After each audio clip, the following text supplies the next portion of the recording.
Disabled children generate enormous sympathy donations. The woman in the designer blazer speaks to 8-year-old Tyler Martinez like he's a business investment, not a terrified child strapped to his wheelchair in this sterile warehouse. Sarah Martinez screams through the duct tape covering her mouth, zip-tied hands bleeding as she struggles against her restraints. "Your son is going to help us run a very profitable operation," Elena Vasquez continues coldly, adjusting her Cartier watch while examining Tyler's custom wheelchair with calculating eyes. Tyler clutches his scattered robotics parts. "A wheelchair kid with your son's condition and articulate speech? That's gold," Elena explains with the enthusiasm of a sales pitch. "We position our children at upscale locations. Whole Foods, Nordstrom, airport terminals. Anywhere wealthy, guilty liberals congregate."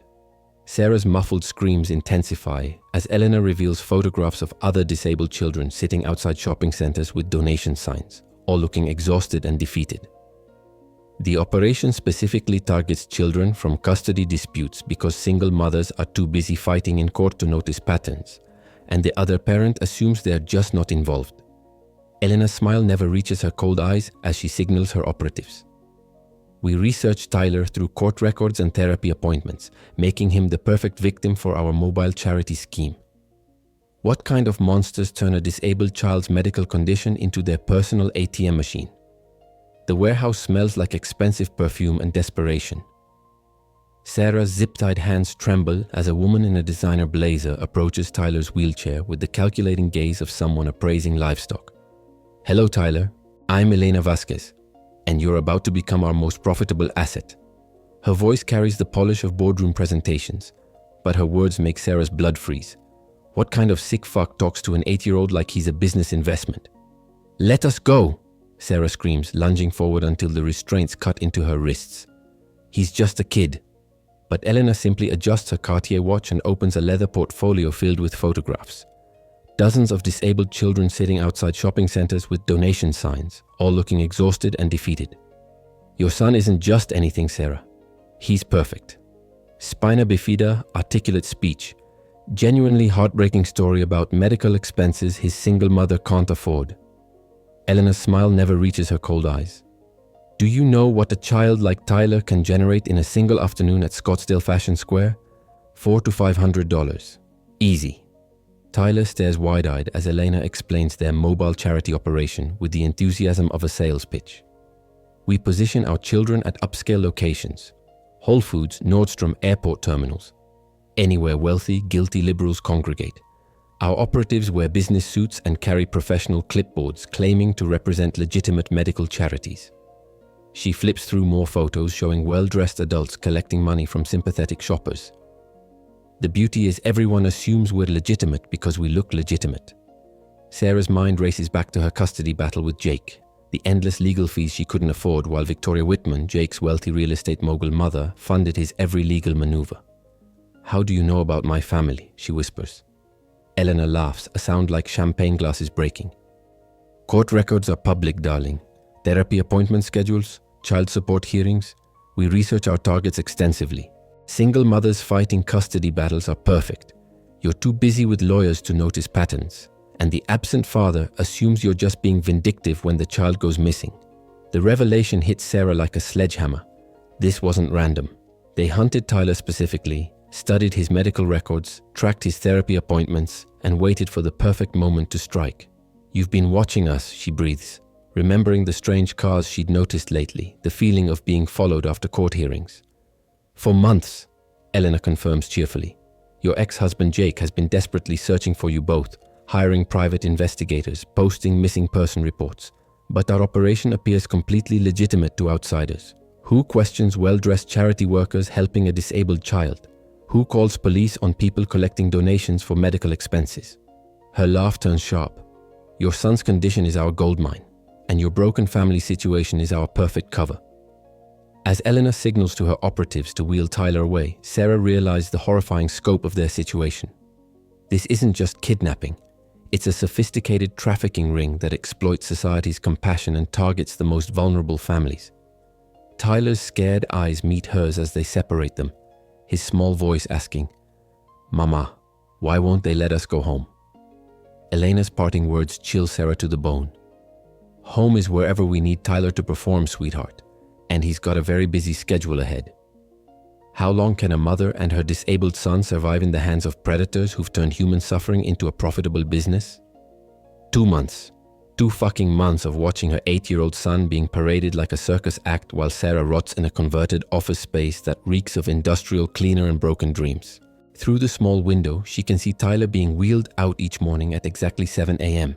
His custom wheelchair loaded into Elena's pristine Mercedes van alongside professionally printed donation signs that make her stomach turn. Help me get surgery. Mom can't afford it.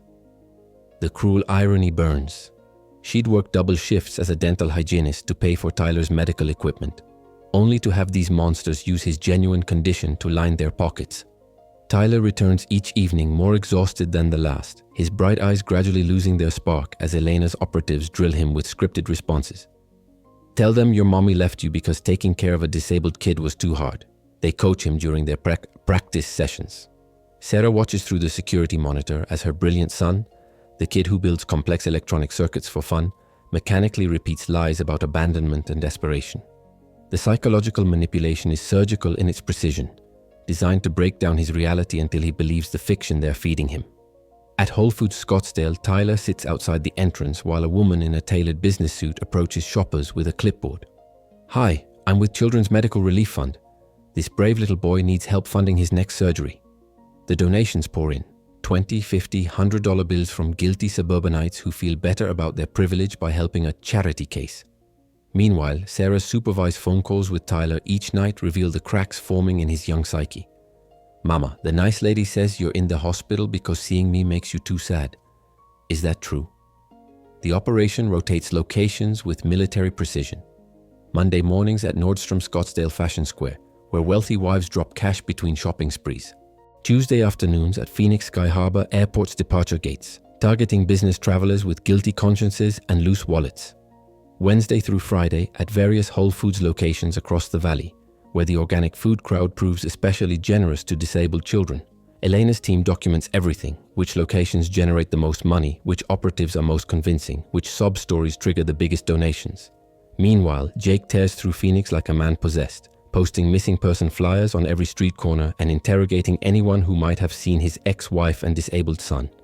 Private investigators find nothing because Elena's operation appears completely legitimate from the outside.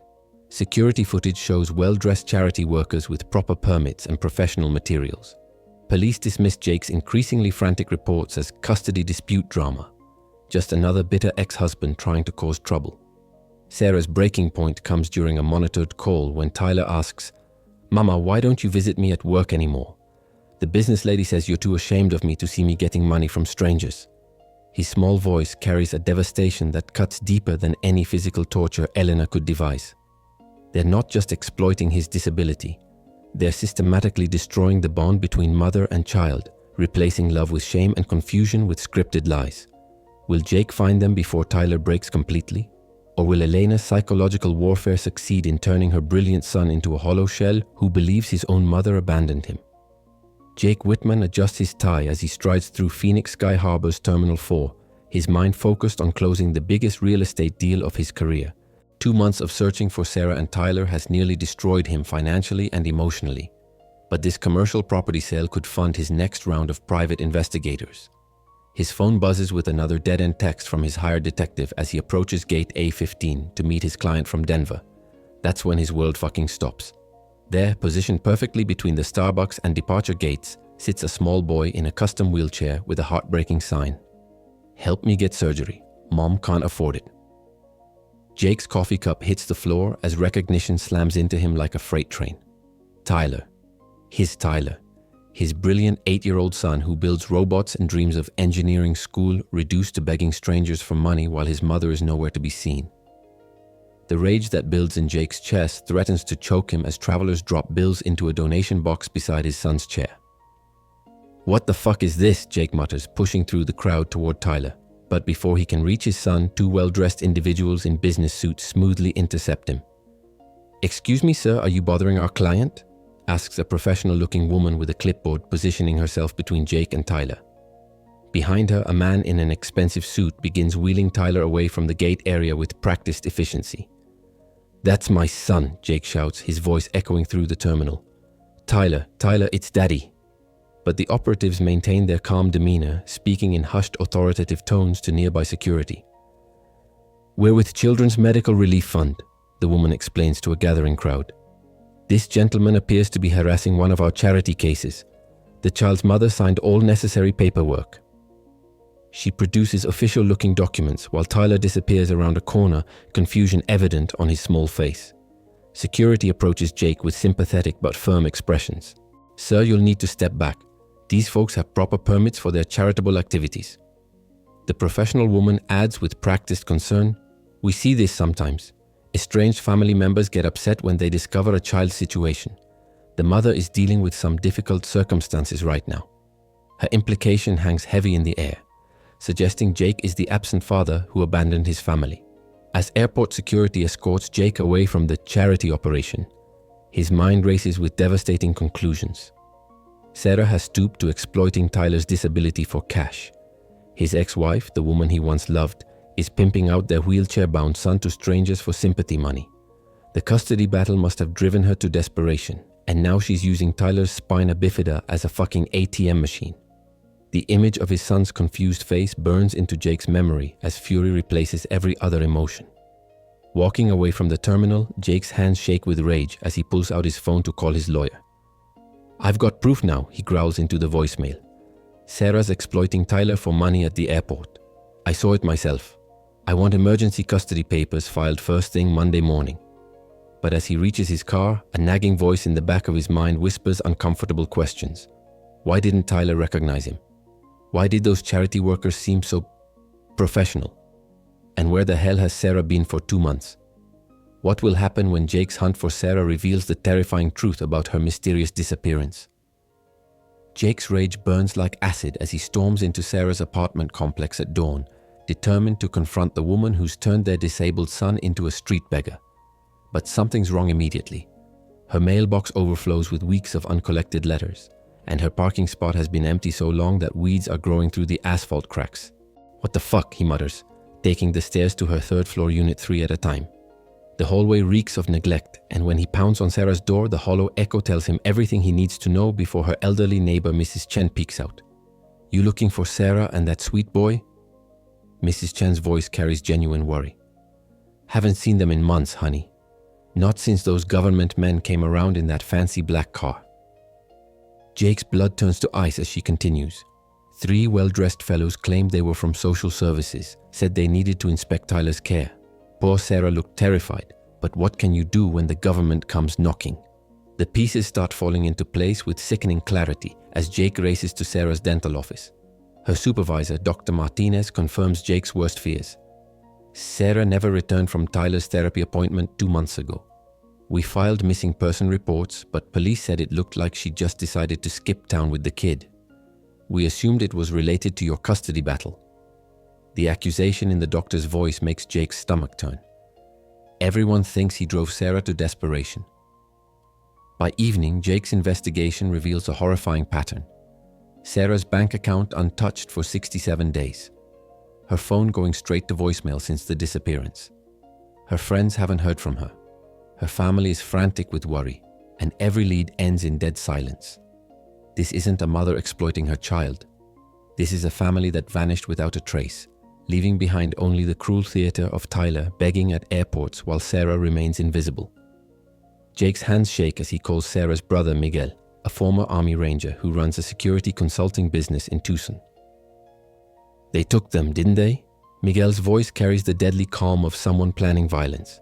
"Sarah would never put Tyler through that airport shit. She'd work 3 jobs before she'd humiliate him like that." Within hours, Miguel arrives in Phoenix with surveillance equipment and the kind of focused intensity that comes from military training.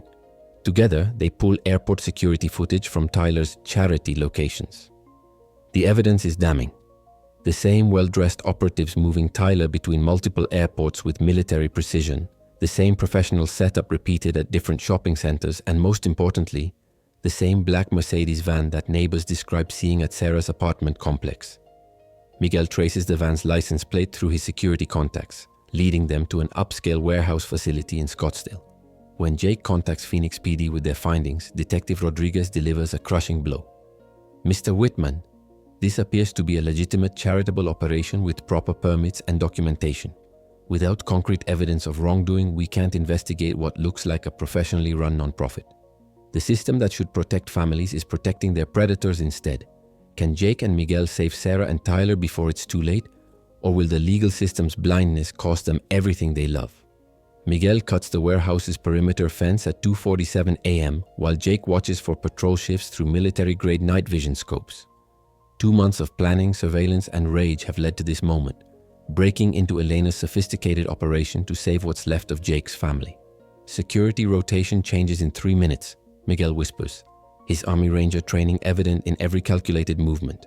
We get in, find them, and get the fuck out before these bastards know what hit them. The warehouse interior resembles a corporate office more than a criminal hideout. Carpeted hallways, motivational posters about charitable giving, and professional workstations where Elena's operatives plan their daily exploitation schedules. Jake's heart hammers as they check each converted office space, finding evidence of the operation's scope. Charts tracking donation amounts by location, training materials for manipulating disabled children, and photographs of dozens of victims who've disappeared into Elena's machine. Sarah, Jake hisses as they reach a locked door marked "Garf Staff Only." Inside, Sarah Martinez sits on a cot in clothes she's worn for weeks, her dental hygienist hands raw from trying to escape zip-tie restraints. The moment she sees Jake, tears pour down her face as 2 months of terror and helplessness collapse into desperate relief. They have Tyler, she sobs as Miguel cuts her bonds. They're turning him into something broken, Jake. He doesn't even remember who he really is anymore. Tyler's rescue comes during the night shift change, when Elena's operatives are focused on processing the day's earnings from airport collections. Jake finds his son in a room filled with other disabled children, all sleeping on institutional cots like inventory waiting for deployment. Tyler's eyes flutter open, confusion giving way to recognition as his father gently lifts him into his custom wheelchair. Daddy, are you real or is this another dream? The question breaks Jake's heart. How many nights has his son dreamed of rescue that never came? The family's escape unfolds like a military extraction. Miguel's planning gets them through security gaps, past sleeping guards, and into a stolen van before Elena's operation realizes their prized assets have vanished. As Phoenix disappears in the rearview mirror, Sarah and Jake hold Tyler between them, all three crying with relief and trauma that will take years to process. The custody battle that once divided them seems insignificant compared to nearly losing their son forever. We're starting over, Jake promises as they drive toward Colorado, where no one knows their story and Tyler can heal without the weight of being Phoenix's most exploited child. New city, new school, new life. And we do it together. No more fighting, no more lawyers, just us protecting what matters. Sarah nods through tears, finally believing they might have a future beyond courtrooms and criminals. The reunion isn't perfect. Tyler flinches at loud noises, speaks in the scripted phrases Elena's people drilled into him, and asks heartbreaking questions about whether his parents really love him or if they're just pretending like the charity people did. But slowly, with professional therapy and unwavering support, the brilliant boy who builds robots begins to emerge from the shell of Elena's creation. Can this family finally find peace after their nightmare, or are darker forces still hunting them? 1 week. 1 fucking week of believing they'd escaped Elena's nightmare, and now Jake lies dead in his car outside Tyler's new elementary school in Denver, his body already cold when the morning bell rings. Sarah stares at the paramedics loading her ex-husband's corpse into the ambulance, her mind refusing to process the impossible. Jake was 32 years old, ran marathons, had the heart of an athlete. What kind of cardiac arrest strikes a healthy man picking up his son from school? Stress-induced heart failure, the lead paramedic explains with practiced sympathy. We see it sometimes with younger men who've been through severe trauma. The kidnapping ordeal, the rescue operation, starting over in a new city. His body just couldn't handle the pressure. But Sarah's dental hygienist training makes her notice details others miss. That tiny puncture mark on Jake's neck, barely visible beneath his collar. The paramedic dismisses it as a bee sting, but it's October in Colorado. What fucking bees are still active? Sarah's phone buzzes with an unknown number as Jake's body disappears into the ambulance. The text message turns her blood to ice. Your ex-husband discovered our benefactor's identity. Stop investigating or your wheelchair son returns to work permanently. Some grandmothers will pay anything to get what they want. The phone slips from Sarah's trembling hands as the implications crash over her like a tsunami of terror. At Jake's funeral 3 days later, Sarah stands beside Tyler's wheelchair in the cemetery, both of them dressed in black and drowning in grief they can't fully understand. That's when she spots the figure in designer funeral attire, dabbing at perfectly dry eyes with a monogrammed handkerchief. Victoria Whitman, Jake's wealthy real estate mogul mother, the woman who'd funded every legal attack against Sarah during their custody battle, now playing the grieving matriarch for an audience of mourners. "Why is Grandma Victoria here?" Tyler asks innocently, his young mind unable to grasp the sinister implications. "She never visited us before." The question hits Sarah like a physical blow as puzzle pieces snap together with horrifying clarity. Victoria had the resources to fund Elena's operation. Victoria had access to Jake's schedule, his location, his vulnerabilities. Victoria stood to gain everything: custody of Tyler, control of Jake's estate, and revenge against the single mother who'd stolen her bae, her precious son. As mourners disperse, Sarah notices Victoria's midnight blue Bentley following them at a careful distance through Denver's winding cemetery roads. The wealthy matriarch's cold eyes meet Sarah's through tinted windows, and the message is unmistakable. This isn't over. Elena's trafficking ring was never about money.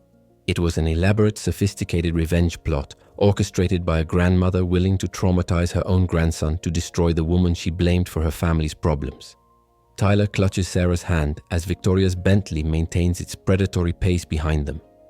"Mama, why won't Grandma Victoria come talk to us?" he asks, unaware that his grandmother views him as both weapon and prize in a deadly game where the stakes are custody, control, and now murder. Was Victoria behind the entire kidnapping scheme to frame Sarah as an unfit mother? Will Sarah expose the wealthy matriarch's deadly custody plot before Victoria strikes again?